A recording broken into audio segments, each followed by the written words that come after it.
Ese nawe waba wibaza uko isahani y'umuntu ushaka gutakaza ibiro igomba kuba iteguye? Igomba kuba iriho ibiki, bingana iki, cyangwa se by'ubuhe bwoko? Hari umukunzi wacu ukurikira Delphi Akadomo Olivier watubaje kino kibazo ngo ese watubwira neza ku buryo iyi sahani igomba kuba iteguye cyangwa se igomba kuba yubakitse, ko tutabyumvishe neza mu kiganiro wadukoreye cyabanje. Ikiganiro twakoze ndetse n'ibiganiro birenze kimwe twakoze ku bijyanye no kugabanya ibiro cyangwa se no gutakaza ibinure, aho twababwiye uburyo ushobora kumenya niba uri mu mubyibuho ukabije cyangwa se ufite ibiro bikwiriye cyangwa se uri munsi y'ibiro bikwiriye. Rero hari umukunzi wacu dukurikirana kuri Delphi Akadomo Olivier wambajije niba namusobanurira uburyo isahane cyangwa se iplete y'umuntu ushaka gutakaza ibiro uko igomba kuba yubakitse. Rero nawe niba ushaka gutakaza ibiro cyangwa se no gutwika no kongera uburyo ki umubiri wawe utwikamo ibinure cyangwa se no kugabanya uburyo umubiri wawe ubikamo ibinure, ushobora gukurikira kino kiganiro kujya kirangiye kuko tugiye kubasobanurira ako kantu konyine, kuko ibindi twarabivuze, ibyo ugomba kwirinda, ibiribwa ugomba gufata, siporo ugomba gukora n'ibyo ugomba kuzikoramo, twababwiye no ku bijyanye na stress. Ahangaha rero tugiye kuvuga ku iplete. Ese iplete y'umuntu ushaka gutakaza ibiro igomba kuba yubakitse ite cyangwa se igomba kuba iteguye ite, ku buryo bishobora kumufasha mu rugendo rwo gutakaza ibiro. Rero ntabatindiye bahaye ikaze hano kuri Delphi Akadomo Olivier. Niba utarakora subscribe, wakora subscribe kugira ngo utajya ucikwa n'ibiganiro binyura hano kuri Delphi Akadomo Olivier. Bahaye ikaze rero mwese bakunze ibiganiro byacu biba bigamije kudufasha kumenya uko twabungabunga ubuzima bwacu. Rero uko iplete cyangwa se isahane igomba kuba iteguye y'umuntu ushaka gutakaza ibiro nuko nkuko muri kubona kuri screen ako gafoto kabereka iplete igabanyijemo ibice bitatu. Igice cya mbere cyangwa se 50% by'iplete yawe cyangwa se 1/2 cy'iplete yawe kigomba kuba kigizwe n'imboga cyangwa se n'imbuto. Icyo 1/2 cy'iplete yawe yose kigomba kuba kigizwe n'imboga ndetse n'imbuto. Impamvu nuko twabonye ko imboga zirimo ibizwi nka fiber. Abatarumvisha ibiganiro byacu bya mbere bagenda bakabyuka ko kino kiganiro kitaba kirekire, ntabwo ndirinda gusobanura ibintu byinshi cyane. Gusa ino fiber twabonye yuko bituma umuntu yumva asa n'ahaze cyane, bityo bikagabanya ingano y'ibiryo ashobora kurya ku munsi. Ndetse kandi twabonye yuko gufata imboga n'imbuto biba bikize ku masukari makeya, bisobanuye yuko nta binure bishobora kubikwa biturutse muri izi mboga n'imbuto. Rero 1/2 cy'isahane y'umuntu wifuza gutakaza ibiro cyangwa se kugabanya ibiro cyangwa se n'ibinure kigomba kuba kigizwe byibura n'imboga n'imbuto 1/2 cyose. Rero tukagira ku bindi bice bibiri bisigaye, buri gice gifata 25%, 25% cyangwa se 1/4 cya buri cy'iplete. Ni ukuvuga ngo haraza cya gice twababwiye kuri proteine. Abantu benshi baribaza ngo ese ni gute umuntu ushaka gutakaza ibiro cyangwa se kugabanya ibiro cyangwa se no kugabanya ibinure agirwa inama yo kwita ku bintu bya proteine, kandi tuzi ko proteine zishyirwa mu cyiciro cy'ibyubaka umubiri.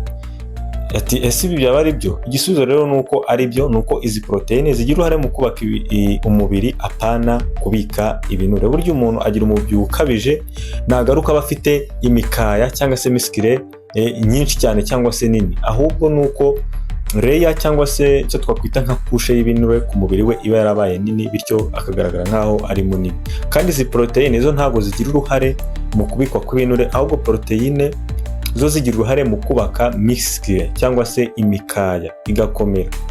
Rero gufata proteine rwose ku muntu uri gutakaza ibiro ni ingenzi cyane, kuko uba uri no gukora na siporo utakaza ibinure ariko nanone wubaka imikaya, wubaka miskile ariko utakaza ibinure. Rero gufata proteine twabonye ko ari ingenzi, gufata nk'amagi, ukaba wafata inyama wenda zidafite ibinure nk'inkoko, iz'amafi, iz'inkwavu ndetse n'izindi, kurinda za nyama zizwiho kugira ibinure byinshi cyane nk'iz'akabenzi cyangwa se n'inka.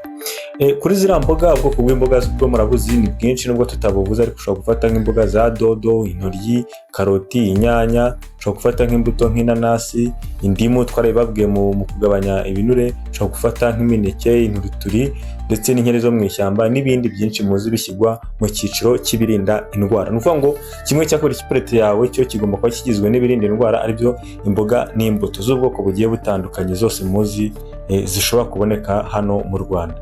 Ndetse hano kuri poroteyine, ibibonekamo poroteyine ahanini ni ibikomoka ku matungo nk'amagi, inyama, ariko si ibikomoka ku matungo gusa, ushobora no kubisanga mu binyamisogwe nk'ibishyimbo, amashaza yumye, ndetse n'ibindi binyamisogwe ushobora kubona nawe biba bibonekamo poroteyine. Ndetse buriya hari n'abantu batazi ko mu mata habonekamo poroteyine. Hari umuntu wambajije ngo ese umuntu wifuza kugabanya ibiro yagirwa inama yo gufata amata? No, amata ushobora kuyafata bitewe, kuko hari ubwoko bw'amata buba bwaragabanyijwemo ibinure, ariko amata ataragabanywamo ibinure rwose ku muntu wifuza gutakaza ibiro wapipe.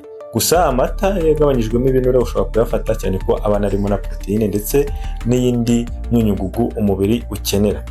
Ariko nyine twabonye yuko nta kintu ubundi ugomba gukura mu mirire yawe, ahubwo ugena uburyo ki ugifatamo cyangwa se n'ingano yacyo ufata. Twabonye ko nubwo ibinyamasukari nacyo cyiciro tugezeho, kimwe cya kane nanone cy'ipurete yawe kari agace, urabona ko aka gace kujya karimo uduce tubiri, ni ukuvuga ngo ni poroteyine n'ibitera imbaraga cyangwa se ibinyamasukari. Ntabwo nubwo twabonye ko ari byo shingiro ahanini cyangwa se kabitera yo kuba umuntu yagira ibinure byinshi cyangwa se yagira ibiro byinshi, twabonye yuko utagomba kubikura ku ipurete yawe burundu. Ku bantu bakurikiye ibiganiro byacu murabizi, gusa abatarabirebye mwabireba hano kuri YouTube channel birahari, cyangwa se mukajya kuri playlist ijyanye no kugabanya ibiro. Rero ibi bitera imbaraga nabyo uba ugomba kubifata ku kigero cya kimwe cya kane cy'ipurete yawe, ngo ipurete yawe igomba kuba iriho kimwe cya kane cy'ibitera imbaraga. Gusa no kubitera imbaraga ugomba kwitonda, ukirinda ibitera imbaraga biva mu nganda nk'ibinyama, twabyita ngo iki, nk'ibinyamafarini, nk'amandazi, imigati n'ibindi muzi bikorwa mu mafarini, kuko biriya byongerwamo n'ubundi amasukari. Ndetse mukirinda n'ibintu by'ibitera imbaraga ariko bisa nkaho bitakiri muri kamere yabyo. Twavuga nk'imiceri cyangwa se n'akawunga. Buriya akawunga ni twagafata nk'ibigori byakubuwe, ahubwo muri iki gice cy'ibitera imbaraga wafata ibitera imbaraga ariko muri kamere yabyo. Urugero twababwira nko gufata impungure zitarakuburwamo akawunga cyangwa se n'ibindi, gufata ikijumba, imyumbati, amateke ndetse n'ibindi nyine muri iyo kamere yabyo, apana ibintu byanyuze mu nganda nk'imiceri yatonowe, mugafata akawunga ndetse n'ibindi ibyo twavuze nk'imigati cyangwa se ibinyamafarini. Ibyo ngibyo rwose ugomba kubyirinda. Rero mubonye uko ipurete igomba kuba yubakitse, mubonye ko kimwe cya kabiri cyose kigomba kuba ari ibirinda indwara, aribyo bigizwe n'imboga n'imbuto, kubera ko ari akantu ko kuba bikize kuri fiber ndetse bikaba bifite n'amasukari makeya. Kuri poroteyine twavuga ko poroteyine n'ubundi umuntu wazifashe, usibye yuko zigira n'uruhare mu kubaka miskire apana kubika ibinure, twabonye ko poroteyine ukuntu wazifashe n'ubundi amara igihe yumva ameze nk'ahaze, bityo bikagabanya ingano y'ibiribwa ashobora gufata ku munsi.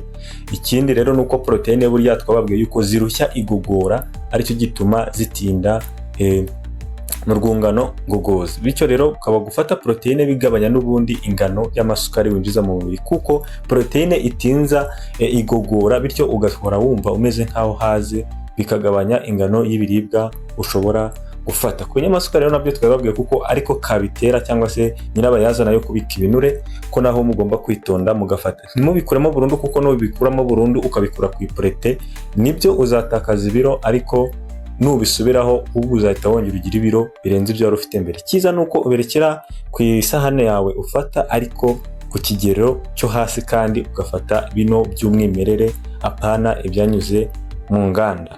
Rero twabonye ko ibi ngibi byose, imirire nicyo kintu cya mbere twabonye ko gishobora kugufasha kugabanya ibiro, ko kigize 80% byo gutakaza ibiro. Ubwo rero umuntu utararebye ikiganiro cyacu cyavuze ku mirire umuntu aba agomba gufata mu gihe yifuza gutakaza ibiro cyangwa se gutwika ibinure, yagenda akakireba. Ndetse twabonye ko 20% burya byo gutakaza ibiro ari ugukora siporo, ariko twababwiye ko ku bantu bari mu cyiciro cya gatatu cy'umubyibuho ukabije, mugomba kwitondera guhera kuri siporo zikakaye cyangwa se zikomeye, kuko mushobora guhita mugira ibibazo by'amagufwa bigiye bitandukanye, nko kurwara mu mpiniro z'amavi cyangwa se impiniro z'amaboko ndetse n'ahandi, bitewe na siporo ukora, cyangwa se ukaba wanavunika. Rero ugomba gukora Siporo hano kuri 20% byo gutakaza ibiro byawe ugomba gukora siporo bijyanye n'ibiro ufite cyangwa se n'icyiciro urimo. Ku bantu mutasobanukiwe ibyiciro by'umubyibuho ukabije nabwo mwajya kuri YouTube channel Delphi_Olivier mukajya handitse playlist, nicyo kiganiro munasanga hejuru, mugaheraho mureba icyiciro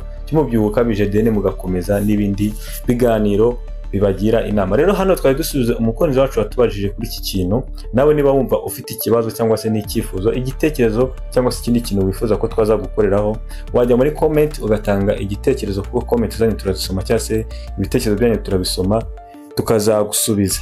Rero niba wakunze kino kiganiro wakanda like, ugakora share no ku nshuti zawe, ndetse niba wakunze ibintu dukora ubona ari ingirakamaro ukanakanda subscribe kugira ngo tuzagicikwa n'ibiganiro binyura hano kuri Delphi_Olivier. Amasomo dutanga hano ni amasomo agamije kwigisha muri rusange, ntabwo ari amasomo cyangwa se inyigisho zikuraho inama zihariwe wahawe na muganga ukuvura, cyane ko twabonye ko ibiganiro binyura hano kuri Delphi_Olivier biba bigamije mu kudufasha kumenya uko twabungabunga ubuzima bwacu, ndetse no mu biganiro byanyuze hano mbere twababwiye yuko muri urugendo rwo gutakaza ibiro no gutwika ibinure ugomba byibura gushaka umuganga ugufasha muri urugendo, ugashaka n'abandi bantu cyangwa se ibyo twise support system bagufasha nko gukora siporo, kukugabanyiriza stress nk'abantu bawukunda, abavandimwe, umuryango ndetse n'abandi, ndetse ukagira kwihangana no guhozaho, ukirinda ibintu byanyuze mu nganda, ibintu birimo amavuta menshi atari meza. Twababwiye ko amavuta meza ushobora kuyasanga nko muri voka, soya ndetse n'ibindi nk'amavuta ya olive oil cyangwa se sunflower oil, rero cyangwa se amavuta y'igihwagari. Ubwo nari kubanyuramo mu ncamake, mushobora kujya kuri YouTube channel mukareba ibiganiro byacu. Ciao tuzabana mu biganiro by'ubutaha, turabakunda cyane. Muri kumwe nanjye Manzi Olivier, umunyeshuri muri kaminuza ishami ry'ubuzima.